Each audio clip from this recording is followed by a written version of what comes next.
創世記第2章，天地萬物都做齊了。到第7日，神造物的工已經完畢，就在第7日歇了他一切的工，安息了。神賜福給第7日，定為聖日，因為在這日神歇了他一切創造的工，就安息了。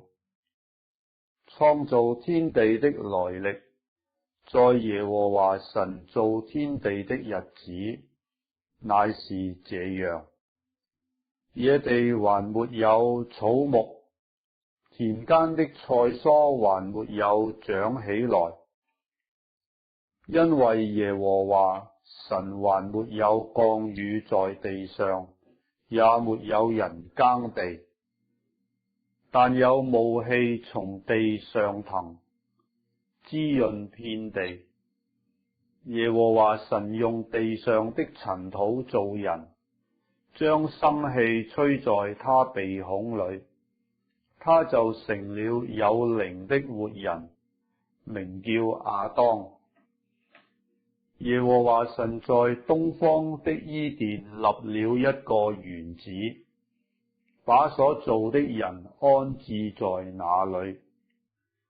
耶和華神使各樣的樹從地裏長出來，可以悅人的眼目，其上的果子好作食物。園子當中又有生命樹和分別善惡的樹。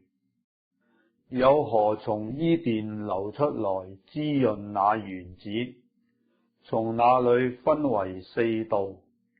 第一道名叫比遜，就是環繞哈肥拉全地的，在那裏有金子，並且那地的金子是好的，在那裏又有珍珠和紅瑪瑙。第二道河名叫基訓，就是環繞古實全地的。第三道河名叫希底結，流在亞述的東邊。第四道河就是伯拉河。耶和華神將那人安置在伊甸園，使他修理看守。耶和華神吩咐他說：園中各樣樹上的果子，你可以隨意吃，只是分別善惡樹上的果子，你不可吃，因為你吃的日子必定死。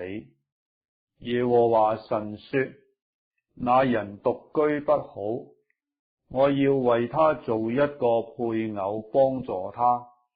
耶和華神用土所造成的野地各樣走獸和空中各樣飛鳥，都帶到那人面前，看他叫什麼，那人怎樣叫各樣的活物，那就是他的名字。那人便給一切牲畜和空中飛鳥、野地走獸都起了名，只是那人沒有遇見配偶幫助他。耶和華神使他沉睡，他就睡了。